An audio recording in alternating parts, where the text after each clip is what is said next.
मैं विश्वास करता हूँ कि सब कुछ परमेश्वर के नियंत्रण में है और परमेश्वर ने हमारे लिए जो योजना बनाई है ये उसका भाग है। और किस प्रकार की योजनाएं हैं, सचमुच इस वक्त मैं परमेश्वर की महिमा को मेरे हाथ पैर न होने के वजह के संघर्ष के द्वारा देख सकता हूँ।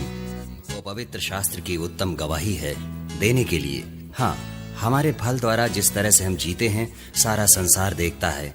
यीशु हमारे जीवन में है, जिस तरह से हम हैं जीते हैं। और मेरा मतलब है मैं बाहर भी जाता हूँ, आप जानते हो, बाहर मेरी मुस्कुराहट से भी मैं लोगों को छू लेता हूँ।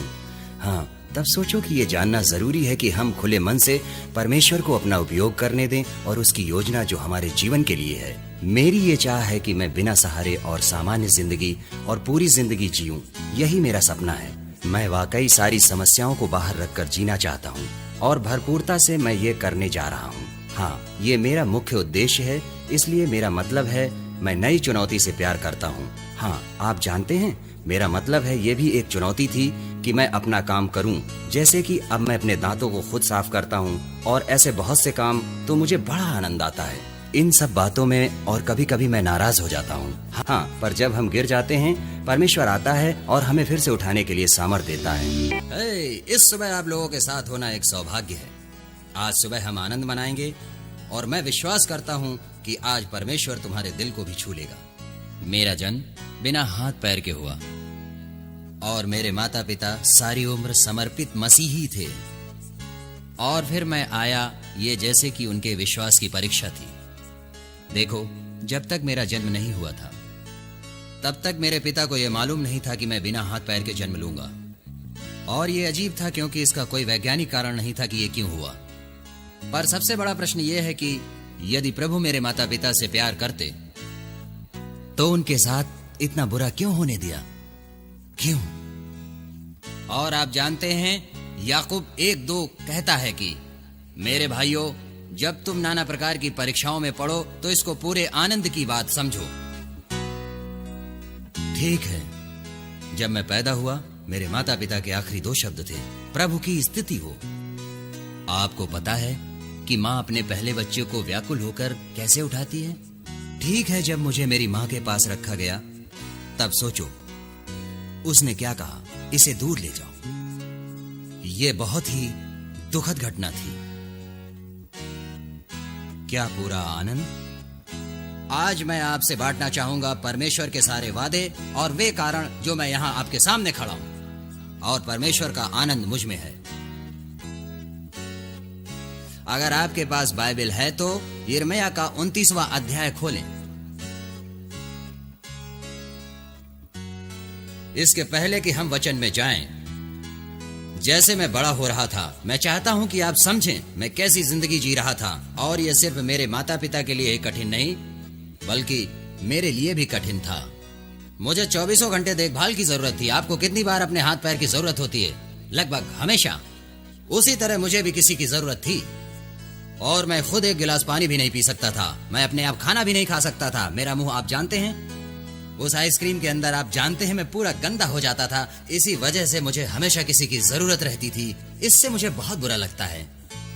आप जानते हैं, जब कोई मुझे टॉयलेट ले जाता था, सोचो आपके माता पिता आपको टॉयलेट ले जाते हैं जब आप 11-12 साल के हैं, और ये थोड़ी शर्मनाक परिस्थिति थी, क्यों, है ना? मगर मेरे पास इसके अलावा कोई विकल्प नहीं था। पर मुझे इन सब की जरूरत थी। मुझे लगा कि मैं मेरे खुद के माता पिता पर बोझ हूं। मैंने माँ से कहा कि आप लोगों के चले जाने के बाद मेरी देखभाल कौन करेगा?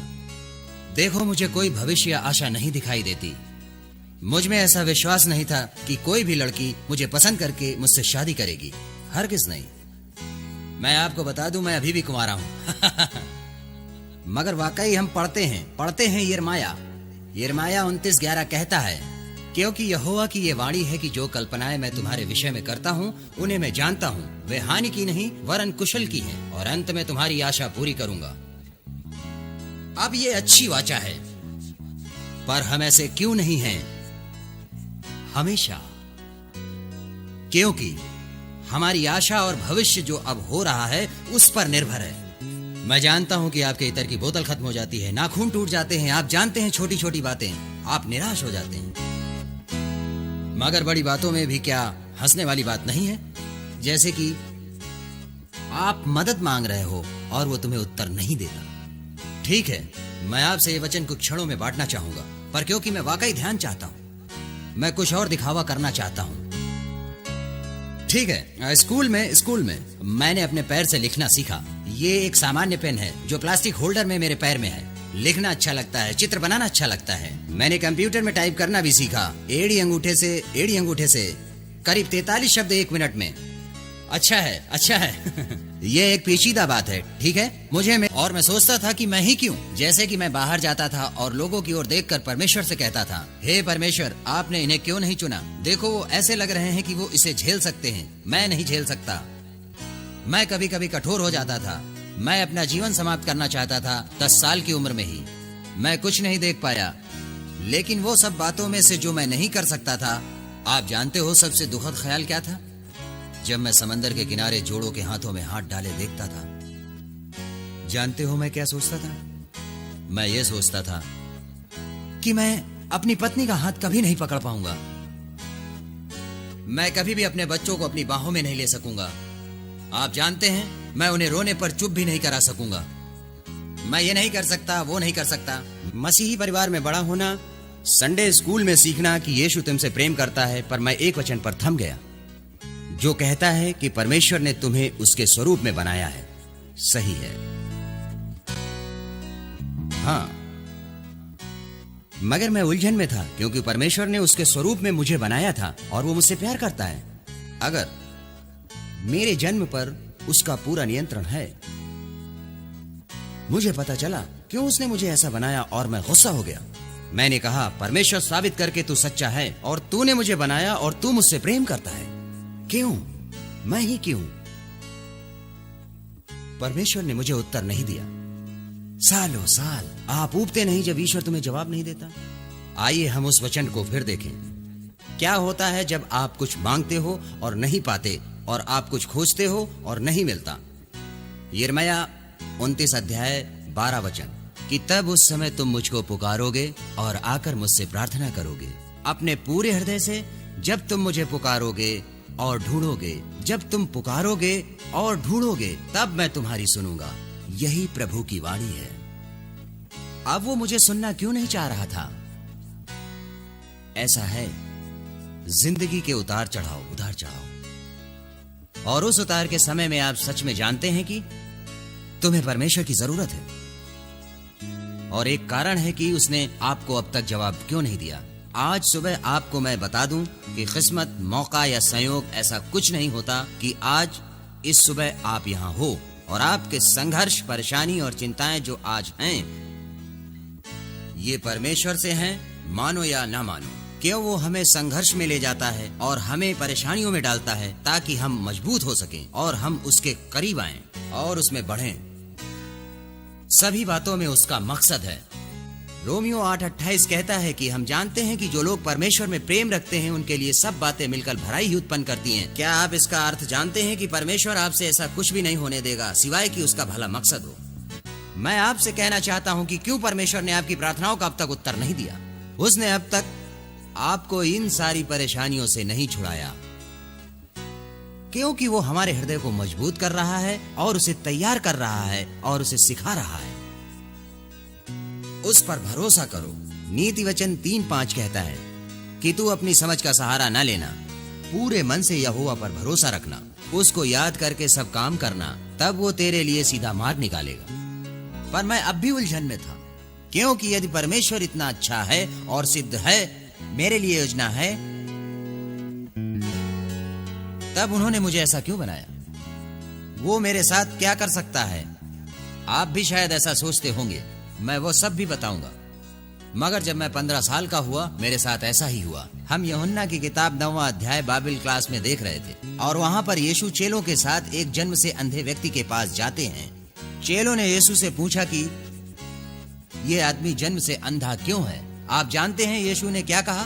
ताकि परमेश्वर का कार्य इसके द्वारा प्रकट हो जाए। अब 15 साल की उम्र में मैं ये समझ नहीं पाया। हम पढ़ते हैं, देखिए क्या होता है। यीशु ने मिट्टी में थूका, उसे साना अंधे व्यक्ति की आंखों पर लगाया, आंखों को अभिषेकित किया, उसे नदी में धोने को कहा, और देखो क्या हुआ, वो आदमी फिर से देखने लगा। प्रभु की स्तुति हो। अब यहाँ पर भीड़ की प्रतिक्रिया नहीं, सिर्फ फरीसियों की प्रतिक्रिया के बारे में बताया है। और मैं आपसे कहता हूं और 100% विश्वास से कहता हूं कि अगर कोई ये चमत्कार देखता है तो कम से कम एक व्यक्ति जरूर विश्वास करेगा। वो देखने के बाद लोग मुझसे पूछते हैं कि निक, तुम्हें ताकत कहां से मिलती है? प्रभु का आनंद ही मेरी ताकत है। आप जानते हो इसका क्या अर्थ है? खुशी और आनंद में क्या फर्क है? खुशी का मतलब जब आपके जीवन में सब कुछ अच्छा हो रहा हो। आनंद आनंद परमेश्वर का आनंद ये जानना है कि चाहे कुछ भी हो जाए, परमेश्वर आपके साथ है और आपको कभी नहीं त्यागेगा। वो तुम्हें कभी नहीं छोड़ेगा। तुम्हारे जीवन में कठिन समय आते हैं, आपके जीवन में कई तूफान हैं और वो शायद आपके काबू में नहीं हैं। और परमेश्वर शायद उस तूफान को नहीं रोकेगा, परंतु तूफान समाप्त होने तक संभालेगा। और वो आशा जो मसीह में हमें है, उसी कारण मैं मुस्कुराकर आपसे कह सकता हूँ कि परमेश्वर मुझसे प्रेम करता है और आपसे भी। आप जानना चाहते हो महिमा जो इसमें प्रकट हुई है? मैं ये अंत में बताने वाला था, लेकिन ये इतना अच्छा है कि मैं तुम्हें अभी बताऊंगा। मैं पिछले 2 साल में 3 बार अमेरिका जा चुका हूँ, ठीक है? और मैंने अकाउंटिंग और फाइनेंशियल प्लानिंग में डबल डिग्री प्राप्त की है। मैं कहीं काम नहीं करूंगा क्योंकि मैं विश्वास करता हूँ कि मैं बहुत लोकप्रिय बनूंगा, एक अंतर्राष्ट्रीय प्रोत्साहन वक्ता। ओह धन्यवाद, प्रभु की स्तुति हो। मैं स्कूलों में जा रहा हूँ। पिछले साल और इस साल करीब 40 स्कूलों में बात की है, यानी 2003 में। स्वाभिमान बढ़ाना, ऊंचे ध्येय रखना, कभी ना हारने के बारे में बात करता हूँ। मैंने व्यापार जगत में एक व्यावसायिक वक्ता बनने की ट्रेनिंग अभी इसी साल समाप्त की है। तो अब मेरे सामने 3 प्रकार के दर्शक हैं और ये शुरुआत है। मैं छोटी उम्र में ही आर्थिक रूप से स्वतंत्र होना चाहता हूँ, इसलिए मैंने पिछले साल एक नया घर खरीदा और परमेश्वर ने मुझे एक बड़े निवेश में आशीषित किया। प्रभु की स्तुति हो। और क्या जानते हो वो अद्भुत आशा जो मसीह यीशु में है? आप जानते हो कि आप किसी चीज के लिए प्रार्थना कर रहे हो और वो शायद पूरी ना हो, पर ये अच्छी बात है कि अगर आप किसी चीज के लिए प्रार्थना करो वो पूरी होगी, अगर परमेश्वर की इच्छा है उसके समय में। ये जान लो, परमेश्वर की इच्छा और उसका समय नहीं है तो उसके पास आपके लिए कुछ बेहतर है।